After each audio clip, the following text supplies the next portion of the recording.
사울과 기브온이라는 제목으로 여러분과 말씀을 나누겠습니다. 우리 지난주에 이 사건에 대해서 잠깐 얘기가 나왔던 것 같아요. 그런데 이 사건도 우리가 좀 기억을 하면서 나가도록 하겠습니다.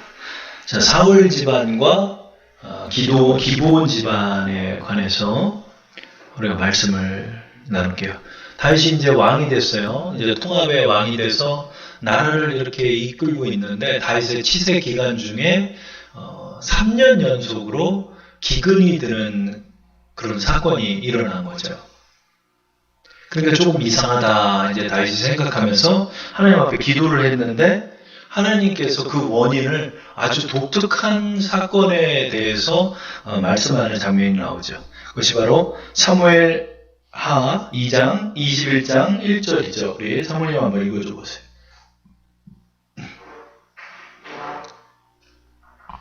다윗의 시대에 해를 거듭하여 3년 기근이 있으므로 다윗이 여호와 앞에 간구하매 여호와께서 이르시되 이는 사울과 피를 흘린 그의 집으로 말미암음이니 그가 기브온 사람을 죽였음이니라 하시니라.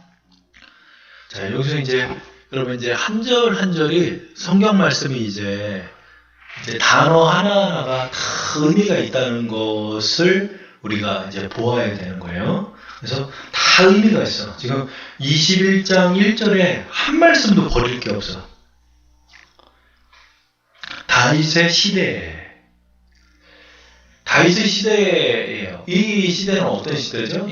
이건 신앙으로 바로 선 나라를 그런 세운 때예요. 그죠?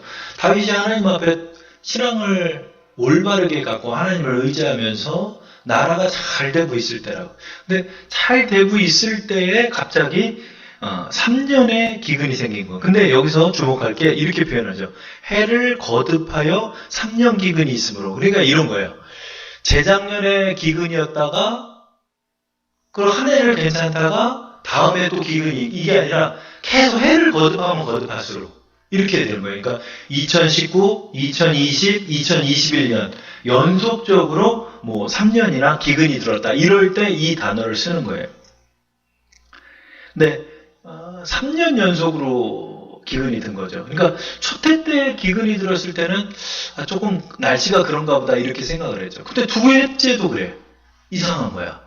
근데 세 해째 3년 연속으로 영어 성경 successive라는 연속적으로라는 단어를 써요. 그래서 연속적으로 이어지는 거야. 여러분 이게 집안의 우환이 자꾸 깊어지는데 한 번은 일어날 수 있어. 그런데 이것이 좀 뭔가 연속적으로 자꾸 일어난다. 내가 기도하고 있는데도 그 문제가 해결되지 않는다. 그럴 때는 우리가 하나님 앞에 기도해야 돼요. 기도해서 물어봐야 돼.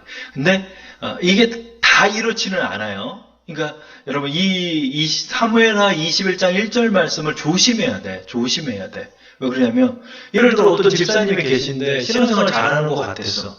근데 죽을 병 걸렸어. 그러면은 뒤에서 그런 얘기를 하는 거야. 아유, 하나님 앞에 뭘 잘못했지. 그러는 거야. 물론 그럴 수도 있겠죠. 근데 그것은 내가 따질 문제가 아니야. 그건 내가 따졌어도 안 되고 그걸 그렇게 갖다 붙여도 안 돼요. 그거는 악한 짓이에요. 악한 짓이. 그죠?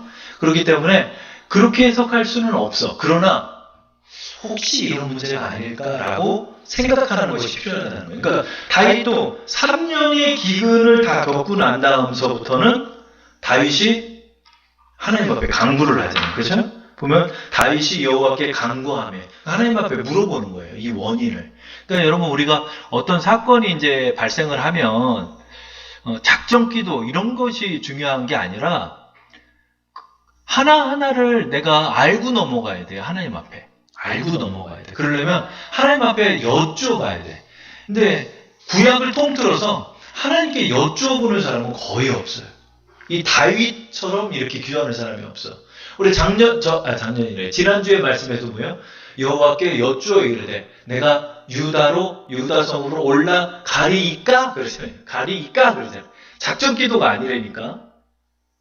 하나님하고의 이제 인격적인 교제를 하는 거예요, 다윗은. 묻는 거예요, 하나님. 하나님, 이 3년 기근의 원인이 뭡니까? 혹여 내가 잘못한 것이 있습니까? 아니면 이것이 고난입니까? 아니면 또 다른 의미가 있습니까? 하나님 그렇게 물어본 거예요. 그랬더니 하나님이 뭐라고 그러냐면 전혀 생각지도 못했는데, 지금 이 말씀은 사울 왕이 죽은 지가 꽤 됐어요. 그런데 뭐라고 그러죠? 이는 사울과 피를 흘린 그의 집으로 말미암음이니 그가 기브온 사람을 죽였기 때문이다. 이렇게 하나님 말하는 거예요. 근데 여기서 또 기억할 말씀들이 있어요. 그러니까 이제 성경을 여러분이 점점 보게 되면은 그 단어 하나하나가 다 의미가 담겨 있다는 것을 볼 수 있어요. 어떻게 되냐면 여기서 이렇게 표현 안 했죠. 사울이 기브온 사람을 죽였습니다. 이렇게 표현해도 돼요. 왜냐하면 당시에 사울 왕이었잖아요. 왕이 명령 내리면 그냥 기브온 족속 죽이는 거예요. 그렇죠? 왕이 명령 내릴 수 있잖아요. 그런데 여기서 뭐라고 표현하냐면 사울과 피를 흘린 그의 집으로 말미암다 이렇게 말해요. 이게 뭐죠? 이게 바로 사울이 명령을 내렸고 기브온 족속을 죽이는데 그의 집안이 관여했다는 의미를 담고 있는 거예요.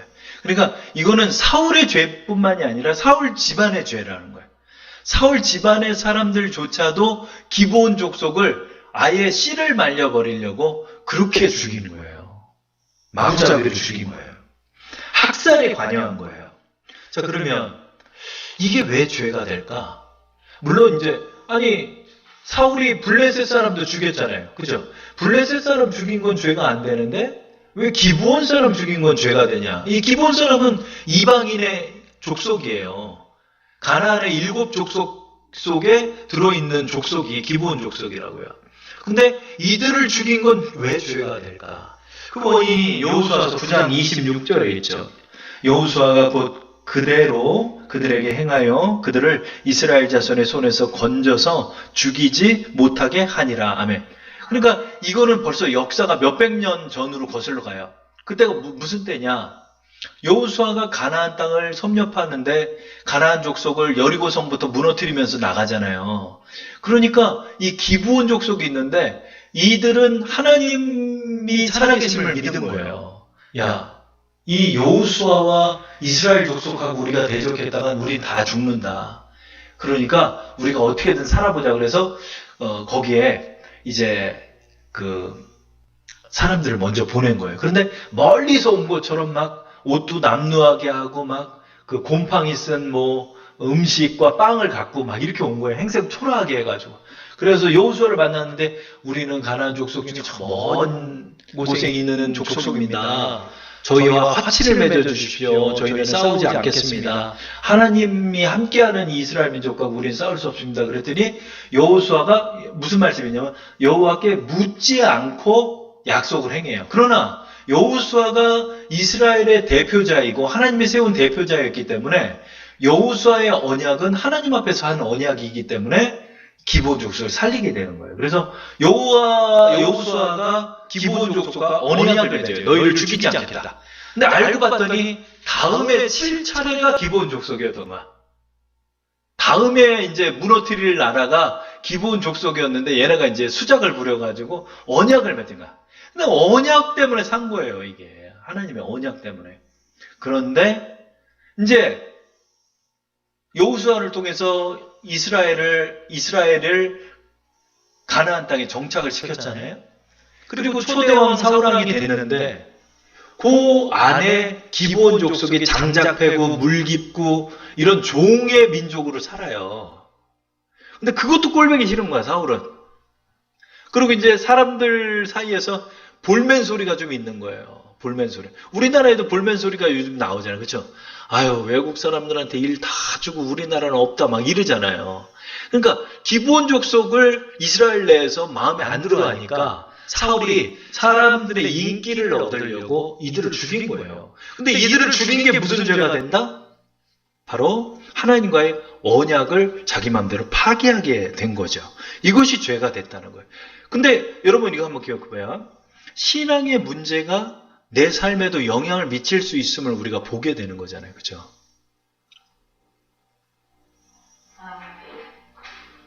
지금 2년 연속으로 지금 코로나 바이러스가 돌았어요. 2년 연속으로. 그래서 지금 이제 그래도 뭐 전 세계에서 지금 코로나 바이러스에 대한 백신을 맞아가지고 지금 다 회복이 되는데 또 델타 감염이 또 생긴 거야. 델타 감염. 접종을 하고 있는 가운데서도 또 변이가 발생한 거야. 델타 변이. 이건 뭐냐면 치사율은 적은데 감염률은 엄청나게 높은 거야. 그러니까 전염 속도가 엄청나게 빨라가서 또 퍼지고 있는 거야. 또. 이게 변이를 또 해버렸어요. 또. 돌파 감염이 또 있어요. 백신을 맞았는데 그걸 돌파해가지고 또 감염이 돼버려요. 그러니까 지독한 병이에요, 이게. 지독해. 이게 올해 안에 끝날까? 올해 안에 못 끝날지도 모르겠어. 또 변이가 나오면. 그럼 변이 나오면 거기에 맞는 백신을 또 만들어야 돼. 이 길고 지리한 싸움이 이제 2년 연속에서 3년 연속으로 이어질지 봐야 돼요. 그럼 우리가 여러분 이거를 다 신앙으로 뭐 얘기를 하면 사람들이 기분 나빠하지만은 생각해 봐야 돼요. 지금 뉴스를 보니까 400만 명 죽었대, 400만 명. 여러분 400만 명 죽은 전투가 몇 대가 없었어요, 여러분. 400만 명이 죽었어, 이걸로. 전 세계가. 400만 명이 적어요. 서울 인구 절반에 달하는 인구예요. 이제. 이게 무시무시한 질병이잖아요, 그죠? 그러니까 여러분 우리가 이런 신앙적으로도 민감해야 돼요. 민감해. 하나님의 은혜가 함께할 때는 평강이 함께하고 평안이 함께해요. 그러나 또 하나님께서 우리에게 외부 환경과 고난을 통해서 우리의 신앙의 문제를 되짚어 보기도 하신다는 것을 여러분이 기억해야 돼요. 그래서 이런 거에 좀 민감해야 돼. 그러나 다 거기다 갖다 붙이면 또 안 돼. 그러니까 제가 여러분한테 말씀드린 건 뭐냐면 신앙은 하나만 보는 게 아니에요. 여러분 인생이 하나로 볼 수 있나요? 없잖아요. 전방위적으로 하나님 앞에 물어보고 분별해야 돼. 온전히 잘 분별해 나가야 돼. 우리가 이제 이런 거를 잘 기억해야 돼. 그래서 이 사무엘하 21장의 말씀은 굉장히 고차원의 말씀이에요. 어려운 말씀이더라고. 근데 이거를 잘 해석해야 돼. 그래서 민감하게 다윗과 같이 그 원인이 그러면 아니 17년 전에 사울왕의 사건을 겪는 것입니까? 그러면 여러분 제가 이제 말씀의 소두에서 여러분에게 말씀했죠. 사무엘하 21장 1절에 다윗의 시대라는 이 단어도 우리가 주목해야 된다고. 왜죠? 왜 그러면은 사울의 시대에 심판 안 하고 다윗의 시대에 가서 심판하냐 이거죠. 이 문제를 우리는 질문해 봐야 된다는 거예요. 그래서 여러분 신앙의 성장은 뭐에 있다? 질문에 있다. 질문에 있어요. 그래서 하나님 앞에 이 질문들을 우리가 하나하나 알게 되고 분별하게 될 때 그 사람이 신앙이 자라나는 거예요. 좌우지간 믿어! 이런 시대가 아니에요, 지금은. 좌우지간 믿을 수가 없어요. 왜냐하면 너무나 어려운 문제들이 많아서 우리를 미혹해요. 이 속에서 우리가 지혜롭게 하나님의 말씀에 의거해서 분별해 나가야 돼요.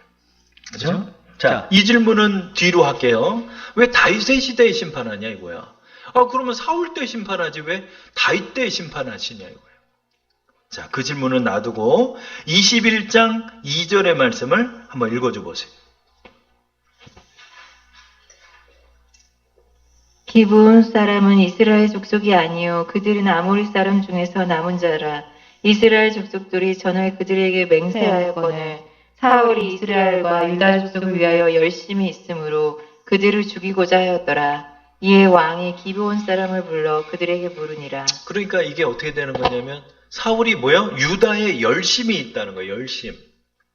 그러니까 사울왕은 자기 스스로만 이렇게 판단하면서 산 사람이에요. 왜? 유다 족속이 저 기브온 족속 좀 없어졌으면 좋겠다. 그러니까 그거로 학살을 하는 거야. 그 집안 그 아들들을 시켜가지고 군사를 이끌고 가서 눈에 띄면 다 죽이는 거야. 기브온 족속 학살당. 그러니까 기브온 족속이 막 산으로 숨고 막 들로 숨으면서 학살당하지 않으려고 안에서 그냥 이런 엄청난 비극이 있었다는 거죠. 근데 뭐야? 유다를 향한 열심이 있었다는 거예요. 그러니까 사울은 인본주의적인 왕이에요. 사람의 여론과 사람들의 인기를 얻고자 하는 왕이었던 거죠. 그러다 보니까 그렇게 기브온 족속을 죽였지만 이것이 결국은 하나님의 언약까지 꿰는 깊은 범죄가 됐다는 사실을 그는 간과했던 거죠. 그죠? 그래서 여러분 우리가 좀 기억할 것은 내가 육으로 결정하고 육신의 판단으로 살면 어떻게 돼요? 하나님과 원수가 돼요. 육신의 생각은 하나님과 원수가 된 하나님. 우리의 신앙에서도 내가 우악스럽게 결정 내리고 내가 과격하게 행동하고 나갔던 일들은 결국 우리 자신에게 스스로 활로 돌아와요. 내가 누구를 활로 쏴 죽였죠? 그럼 그 활이 나를 향해요, 나중에. 그걸 우리의 인생 속에 많이 경험해요. 그죠? 그러니까 사울은 이렇게 해서 죽였던 거야. 그러니까 다윗 왕이 이제 그 원인을 알았잖아요. 그래서 기브온 족속을 찾아가요. 그래서 기브온 족속아, 너희가 10여 년 전에 그런 학살을 당했구나. 나는 몰랐다.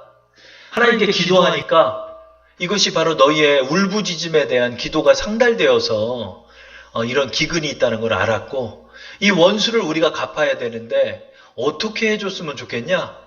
이제 사울왕과 그의 아들들은 다 죽었고 한데 어떻게 할까?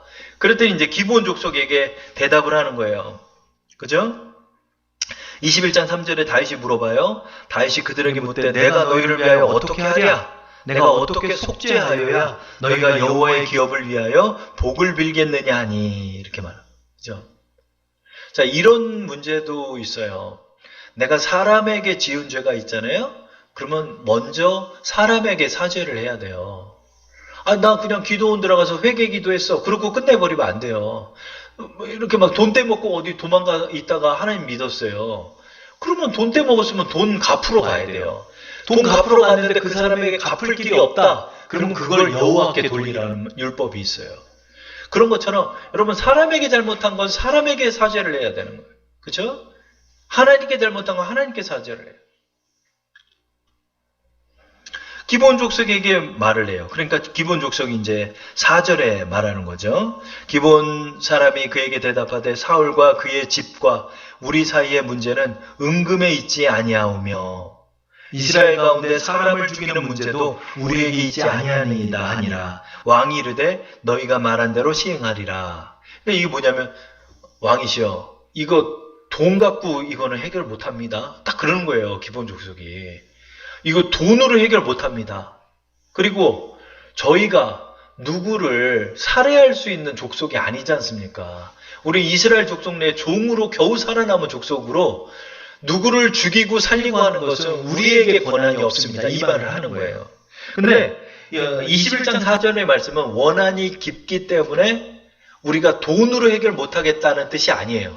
율법에 나와 있어요. 다음 장을 넘겨보시면 율법에는 두 가지의 살인죄에 대한 율법이 있어요. 첫째, 고의로 사람을 살해하지 않았을 때는 속전, 돈으로 해결할 수가 있어요. 뭐 예를 들어 내가 이 소가 있는데, 아니 이 소가 갑자기 날뛰어가지고 머리로 뿔로 사람을 들이받아서 누가 죽었네? 그러면 어떻게 해? 이게 내가 고의로 죽인 게 아니잖아요. 그죠? 그러면은 이 소는 반드시 죽여야 돼. 그 소는 반드시 죽이되 그 사람은 고의로 그런 게 아니었잖아요. 그죠? 그러면 이거는 속전으로 어느 정도의 돈으로 해결하고 하나님 앞에 회개하고 나가면 되는 거예요. 그런데 만약에 살해 의도가 있었다. 살해 의도를 가지고 숨어 있다가 죽였든, 그것을 알고 있었던, 아니면 미필적 고의론. 그러니까 이 소가 자주 사람을 들이받는 기질을 알고 있었어.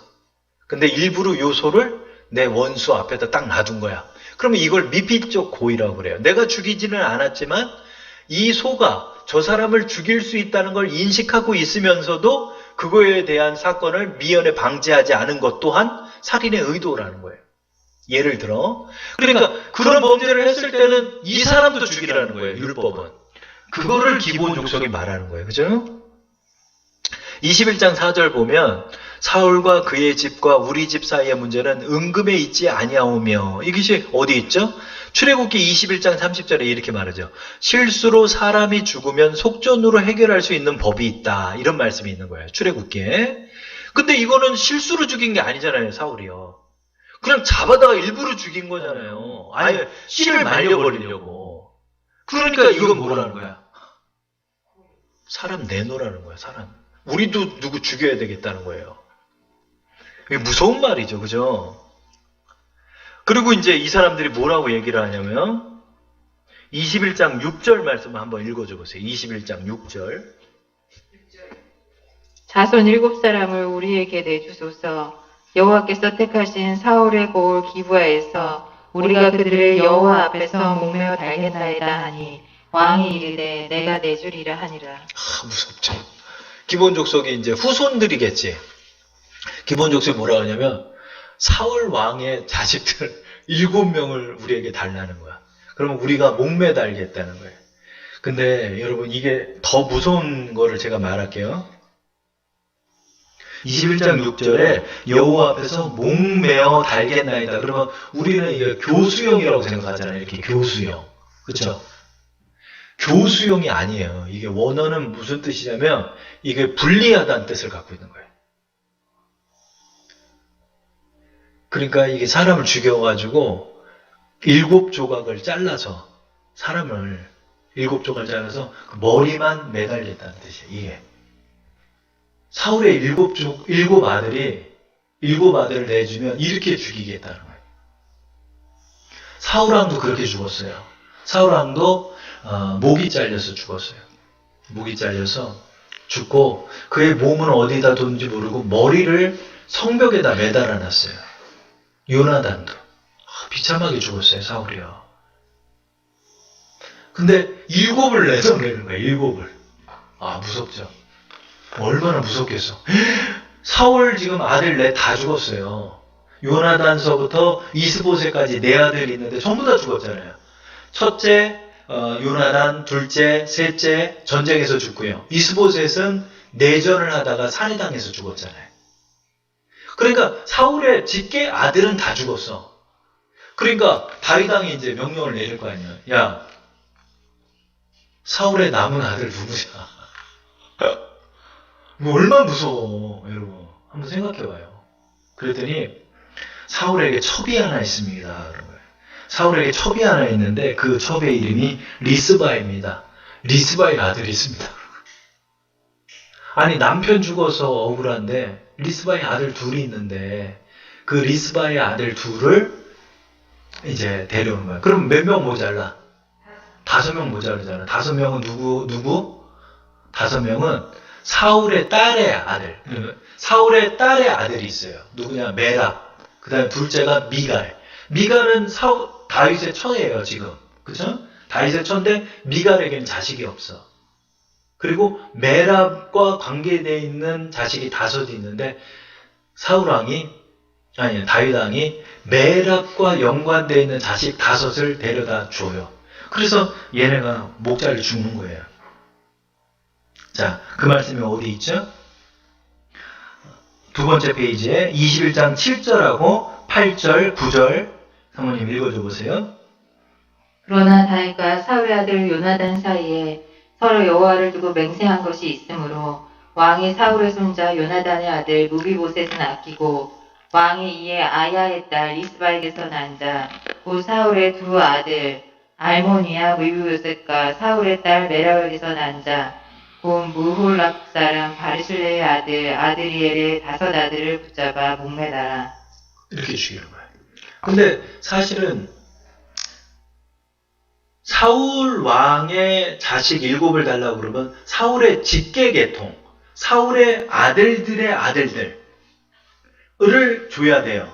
근데 이거는 어디죠? 딸하고 첩의 자식들이잖아요. 그러니까 외부에서 나와요. 근데 사실은 여러분 우리가 지난주인가 나눴던 다윗과 무비보셋이 있죠. 그 무비보셋은 사울 왕의 첫째 아들 요나단의 마지막 남은 아들이야. 2 다리를 절었던 아들. 근데 무비보셋의 아들도 있어. 그럼 사실은 이 직계를 주려면 누굴 줘야 되냐? 이 무비보셋을 내어줘야 돼요. 그리고 무비보셋도 아들이 있거든? 그 아들을 또 내줘야 돼. 근데 요 집안은 다윗이 빼주는 거야. 왜요? 요나단과의 언약을 기억해서.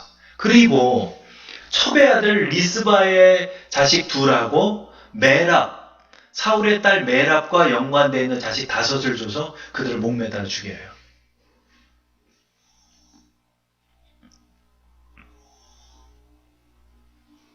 너무 비극이죠. 저는 이제 사울왕을 이렇게 보면 야, 이런 일까지 결국 겪네. 그러니까 결국 이 3대가 막 멸족되는 거예요. 3대가. 그래서 사울, 요나단, 그리고 요나단의 자식들이니까 3대지, 3대. 이 3대까지 하나님의 심판을 받는 거예요. 사울왕이. 그러니까 거의 멸문지화야, 멸문지화. 사울왕. 여러분, 이 하나님을 버리고 세상을 따라가는 사람들은 이렇게 무서운 거예요, 여러분. 이렇게 무서운 거예요. 저는 이 말씀을 보면서 하나님의 심판은 정말 바늘 하나 들어가지 못할 것이 없을 만큼 너무나 치밀하고 정확하다는 걸 느꼈어요.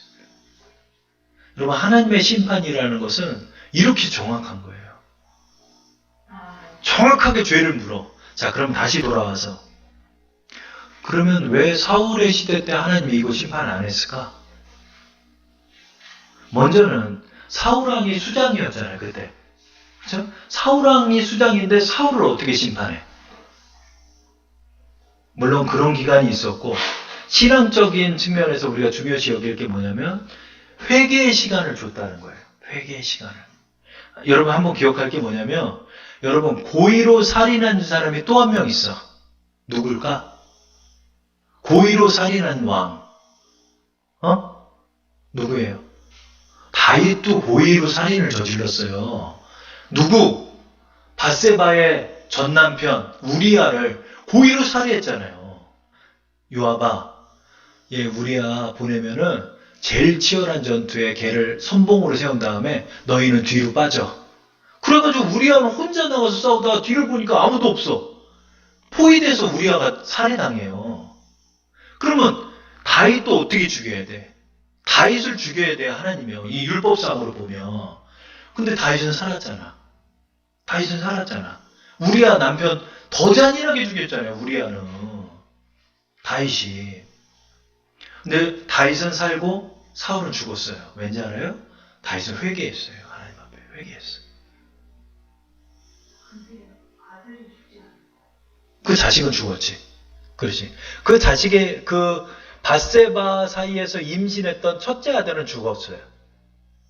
그러나 다윗은 살았잖아요. 그러니까 제 말은 뭐냐면 다윗이 그 죄를 저질렀다고 그래서 그 자식이 항상 죄를 받는 건 아니에요. 여러분이 이게 이제 중요한 내용이 있어요. 뭐냐면 아버지가 죄를 졌다 하여서 자식이 그 죄를 받는 게 아니라는 말씀이 있어요. 그러나 죄가 3, 4대까지 이른다는 건 죄가 대물림을 한다는 뜻이 아니에요. 죄가 대물림한다고 기도원에서 그런 설교하는 사람 많아요. 죄 대물림한다는 개념으로 그걸 이해하면 안 돼요. 그것은 죄의 영향력을 우리는 기억해야 되는 거예요. 그렇죠? 그렇기 때문에 하나님께서 사실은 다윗을 심판해야 돼요. 다윗은 하나님 앞에 회개하는 거예요. 여러분, 그게 회개가 얼마나 큰 은혜인지 모르겠어요. 회개의 답은, 범죄의 답은 사형이에요, 사형. 그러나 다윗은 살아났고 사울은 죽었죠. 자, 다시 말씀으로 돌아와서 사울왕의 시대에 왜 심판받지 않았을까요? 이게 회개의 시간이었던 거예요. 회개의 시간. 사울에게 회개의 시간이 주어졌었어요. 사울에게 회개의 시간이 있었어. 회개하지 않은 거예요. 끝까지. 그리고 엔돌에 신접한 여인을 찾아가는 거예요, 사울이. 예수 믿다가 기도가 안 되니까 점집 찾아가는 집사들 많아요. 이 사람들 다 지옥 가는 거예요, 여러분. 다 기억해야 돼요. 여러분, 하나님을 믿되 하나님 앞에 온전히 나아가지 않는 이들 전부 다 하나님의 심판을 받는 거예요. 하나님의 심판은요, 너무나 정확해. 증거가 너무나 확실하게 있어. 생명책에 증거가 다 있어. 뿐만 아니라 자기 입술로 하나님 앞에 다 고백해요. 자백하게 돼 있대. 그러면 그 심판을 다 받는 거야. 그러니 여러분, 예수님의 보혈이 얼마나 귀한 줄 알아요? 여기서 여러분, 무비보셋 이 마지막까지 살잖아. 다윗이 빼줘, 무비보셋만. 얼마나 귀합니까? 그 이유가 뭐죠? 요나단 사이에 하였던 언약을 다윗이 지킨 거예요. 하나님도 언약으로 우리를 살리는 거예요. 예수님과 하나님 사이에서 맺어진 언약이 있는 거예요. 예수님의 피로 말미암아 우리가 속전이 된 거예요. 속죄가 된 거예요. 그래서 우리가 살 수 있는 거예요. 이렇게 일곱 아들이 결국 죽게 됐습니다. 근데 이제 되게 또 슬픈 사연이 또 하나 있어요. 자식이 다 죽었잖아요. 그 리스바, 사울의 첩이 이제 어떤 일을 했냐면, 그 사울의 집안에 그 땅에서 이제 나무에 일곱이 매달려 있는 거야. 시체가 매달려 있는데, 이걸 나무에다 매달면 여러분 이 시체가 훼손되잖아요. 뭐로 훼손될까요? 이게 들짐승에 의해서 훼손이 되잖아요. 그죠? 그러니까 리스바라는 이 첩이 베옷을 입고 가가지고 거기서 그 무덤 앞에서 지키고 있는 거야. 무덤 앞에서. 어떻게 까마귀가 날라와서 그 자기 자식을 쫄려고 그러면 그걸 쫓아내고 또 쫓아내고 어느 때? 이 시체가 뼈가 될 때까지. 이때가 어느 때였냐면은 이 말씀에 의하면은 이제 어떤 농번기에 시작되래요. 이때가 언제냐면 4월 달이래. 이 4월 달이 이스라엘에게는 건기예요. 4월 달이 건기고 11월 달이 우기예요. 우리나라는 이제 7월 달이 이제 우기잖아요. 그죠? 그런데 이때는 여기는 11월 달이 우기야. 그러니까 이때에서부터 뼈가 그 시체가 부패돼서 뼈만 남을 때까지 그 리스바라는 여인이 베옷을 입고 그렇게 한 거예요. 어느 때까지? 비가 올 때까지. 비가 올 때까지 리스바가 그랬다는 소식을 다윗이 들은 거예요. 그러니까 다윗이 불쌍하잖아. 사울 집안 얼마나 불쌍해. 저는 사울 집안 보면 너무 불쌍해. 다 망했지. 자식들 다 죽었지. 후손까지 가가지고 토막나서 죽고. 집안 다 망하고 남은 자식이라고는 쩔뚝발이 무비보셋 정도밖에 안 남았어요. 다 죽고. 근데 메랍 집안이 더 비극이잖아요. 자식 5을 줬잖아요. 메랍.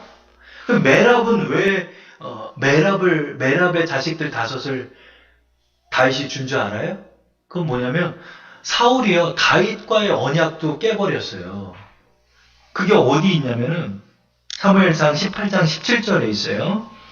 두 번째 페이지 제가 읽어볼게요. 사울이 다윗에게 이르되 내 딸 메랍을 내게 아내로 주리니 오직 너는 나를 위하여 용기를 내어 여호와의 싸움을 싸우라 하니 이는 그가 생각하기를 내 손을 그에게 대지 않고 블레셋 사람들의 손을 그에게 대게 하리라 함이라. 사울의 딸 메랍을 다윗에게 줄 시기에 무홀라 사람 아드리엘에게 아내로 주었더라. 이렇게 말합니다. 사울이 다윗하고 무슨 약속을 했냐면 너 블레셋 사람들하고 전투를 해서 포피 100개를 갖고 오면 내가 자식을 줄 테니까 너는 싸우라. 그러면 내 큰딸 메랍을 너한테 주겠다. 그렇게 약속을 해. 그 다윗이 블레셋 사람들하고 전투를 한 거야. 왜 전투해? 싸우다가 죽으라고. 이 목동에나 전투에 보내면 죽잖아요. 치열한 전투에 보내면. 죽을 줄 알고 보냈는데 다윗이 그냥 포피 200개를 갖고 온 거야. 그러니까 줘야 되잖아. 약속을 했으니까. 그러니까 어떻게 했냐면 이 딸 메랍을 다른 사람한테 줘버린 거야. 그러니까 이 메랍도 사실은 다윗의 부인이 될 뻔한 사람이지. 만약에 이 언약을 지켰으면 메랍의 아들 5은 죽지 않지. 살지. 이 언약도 깼기 때문에 메랍의 자식들까지도 이렇게 된 거예요. 그러니까 사울은 결과적으로 이 심판을 왜 받냐면 모든 언약을 다 깨버렸어. 그냥 자기 맘대로.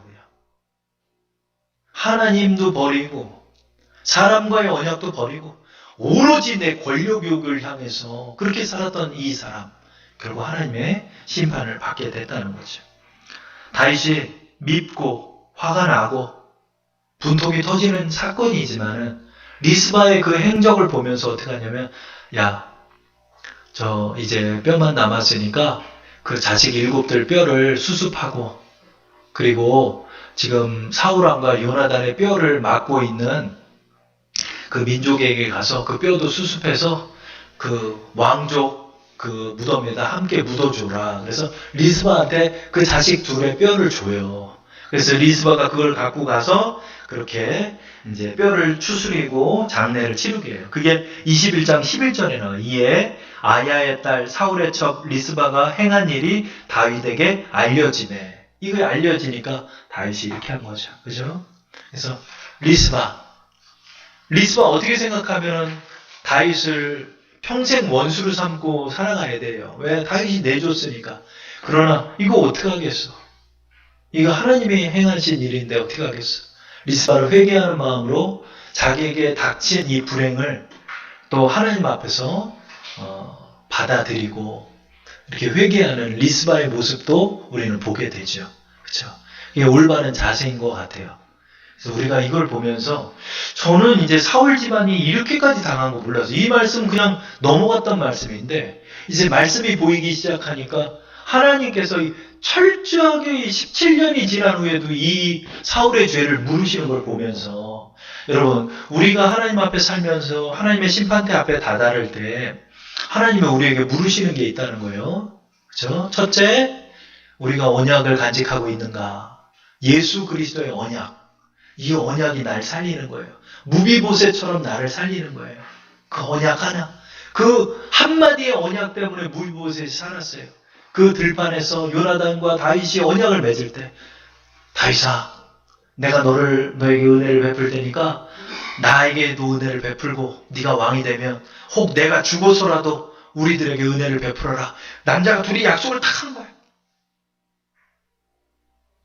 이 17년 전의 언약을 다윗이 지키잖아요. 하나님도요, 여러분, 언약으로 움직이는 분이에요. 왜냐하면 공의의 하나님이니까.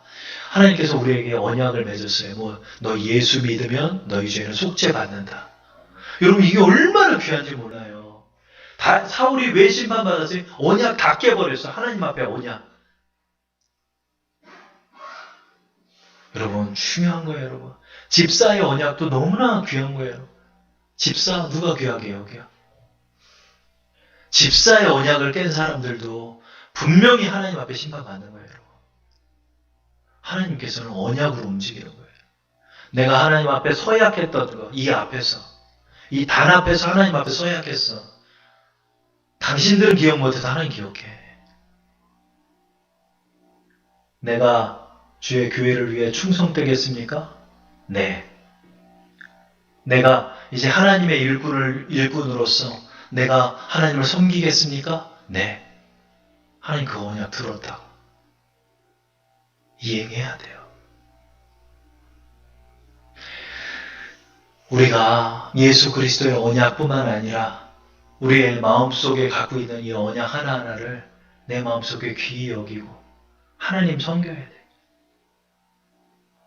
예배를 쇼핑하고 설교를 쇼핑하러 다니는 사람들 얼마나 많은지 몰라요. 이제 가서 좀 섬겨야죠. 교회를. 하나님을 좀 섬겨야죠.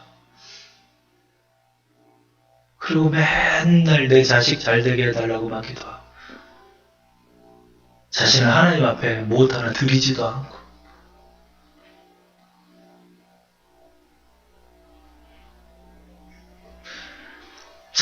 사울의 집안을 보면서 사울의 길로 걷는 사람이 너무나 많구나.